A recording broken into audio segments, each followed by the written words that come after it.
the genius of neurodivergent minds. It is time we celebrate and foster the strengths of neurodivergent individuals. Various exceptional individuals throughout history were or are thought to have been neurodivergent. Social struggles should not overshadow the valuable and much needed contributions of neurodivergent minds. High levels of divergent creativity are found among individuals with moderate psychopathology levels. There was something about art that was so calming to Mason, both at therapy and at home. This one time in my office, he drew a bunch of eyes on a small neon post-it note. Do you like it? Sure, I fibbed. Let me check this one. Is it fibbed? Is it? Don't know. Fibbed. Fibbed. Fibbed. I fibbed. Meanwhile, my imagination outlined a narrative in which other teens saw this drawing and then swiftly tacked an invisible note with word nuts onto Mason's forehead. Mason was autistic, and his teachers constantly complained about his inappropriate language and overblown reaction in class. His parents brought him into therapy because they were tired of the daily requests from school to pick Mason up following an outburst. But Mason wasn't the only problem, and his behavioral responses certainly did not sprout in a... What is this word? Let me check here. Vacuum. In vacuum. Well, it's vacuum. In a vacuum. Mason's classmates physically and verbally bullied him, and he didn't have a single friend at school to defend or support him. I glanced at the post-it note in Mason's hand. It was unarguably a strange thing to draw. Just eyes. So many beady eyes. The pressure that he placed on the pencil, the smudges, and the shading between the squinting eyes, all of it came off as creepy. Then Mason held up a similar post-it note with something I couldn't identify. It's a tree trunk, and these are the eyes. He pointed to the previous picture. Then he slapped both on my wall, stepped back, and scanned the images. One little square with beady little eyes and a second little square with... Let me check this one. Beady. Do I pronounce it correctly? Beady. Beady, not beady. Beady little eyes and a second little square with. In that moment, his thinking process became clearer to me. Mason was playing with perspective. He started with a distinct, strange detail, eyes, before he zoomed out and depicted, I suppose. Let me check it. Depicted the bigger picture, a tree trunk with eyes. It is a silver birch tree, he added, and it definitely was. At that point in his life, Mason was a rejected, underappreciated kid, but hidden under those misattributions was an extremely talented and unique thinker. Sorry for my cats, my little kitten, that are screaming. As the silver birch tree symbolizes, Mason deserved the capacity to thrive in a world that was not built for him. Mason's story isn't an anomaly. Let me check this one. Anomaly. Anomaly. An anomaly. Far from it. Let's consider Vincent van Gogh, the famed revolutionary artist now commonly referred to as a mad genius. I'll call him Vincent because that's what he went by, both personally and professionally, while he was alive. Recently, I traveled to Amsterdam and attended a tour at the Van Gogh Museum. I'll just be transparent and say up front that I intentionally picked a tour with a knowledgeable tour guide because otherwise, considering my past museum etiquette, I would think it's etiquette would say no. Etiquette.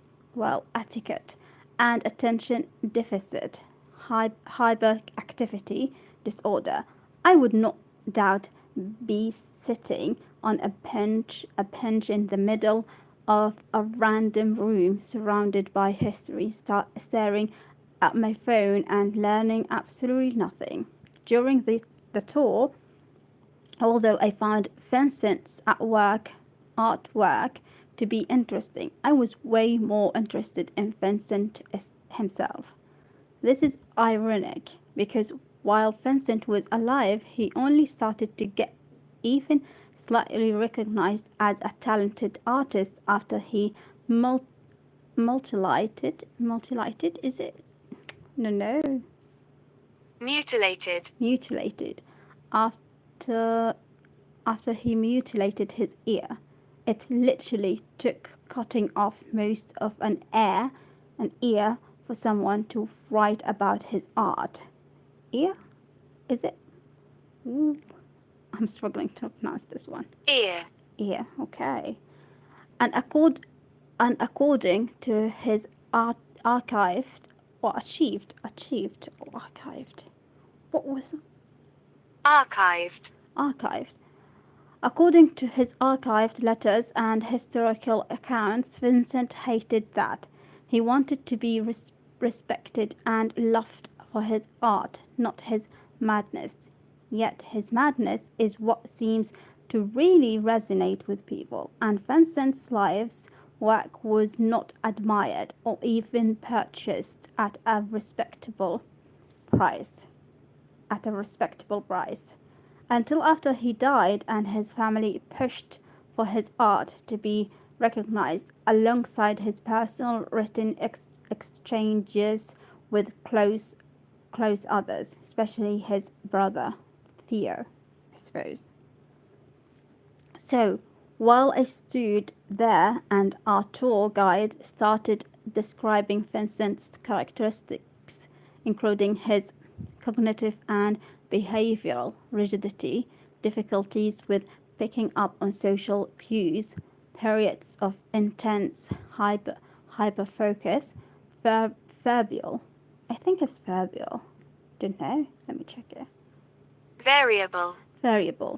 Variable specific interests, obsessions, tendency to try on different professional and personality hats, actually quite literally too, as he often wore different styles of hats and painted himself wearing them. No.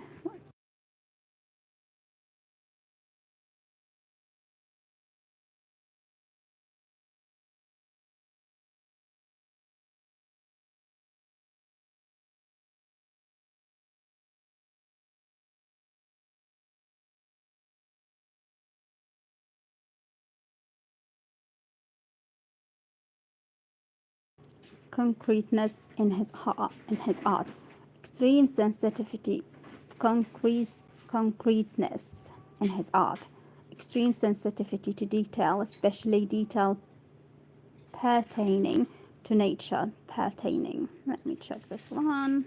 Pertaining to nature. Openness to more abstract philosophical concepts. Let me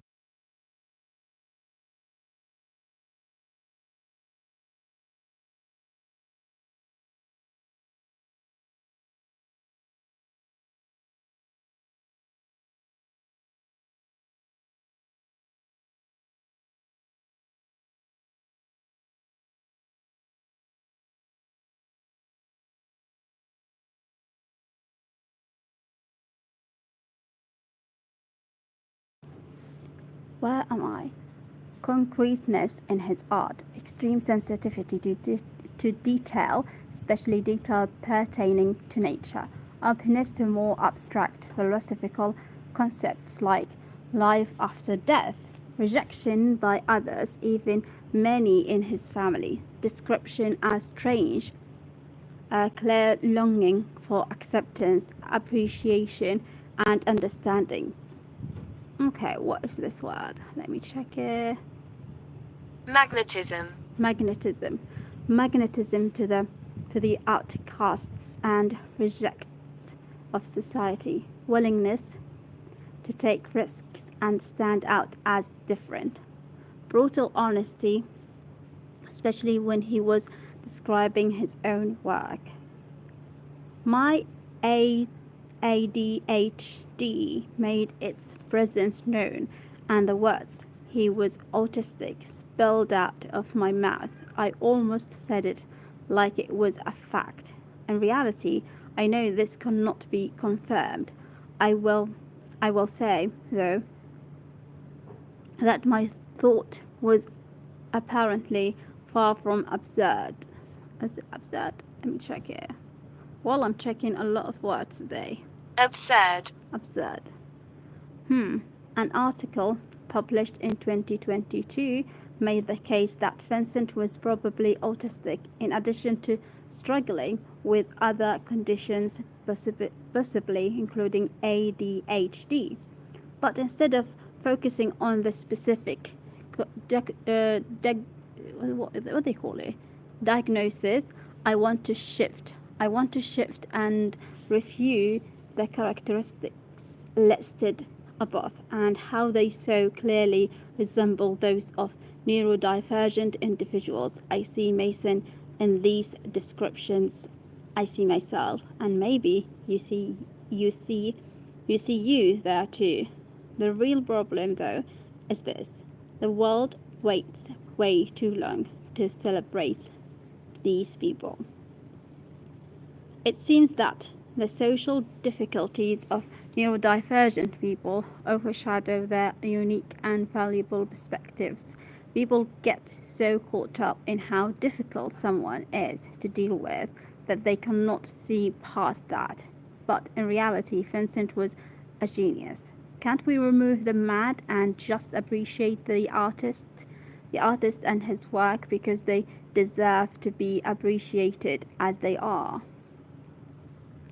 I think that we need more research focusing on the strengths of neurodivergent individuals. We already know that the most creative people display at least some traits consistent with psychopathology.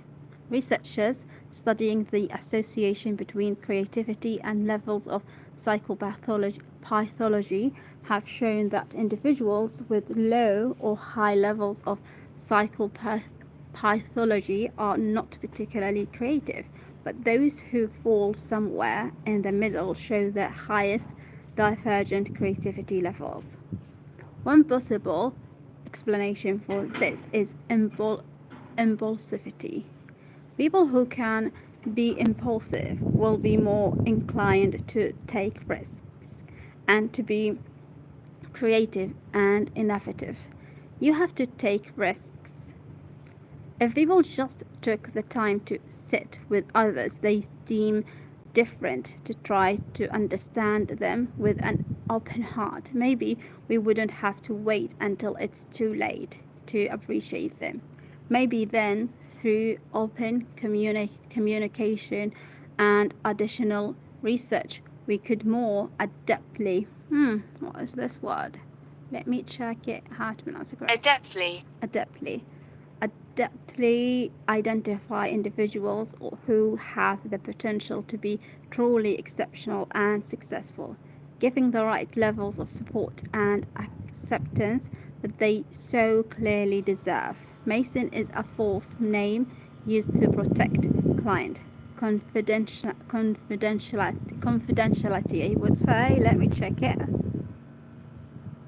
Confidentiality. Confidentiality. Let me go. Confidentiality. Confidentiality. Confidentiality. Confidentiality. Specific details were omitted or changed for the same reason. And this is the author of this article. 15 minutes.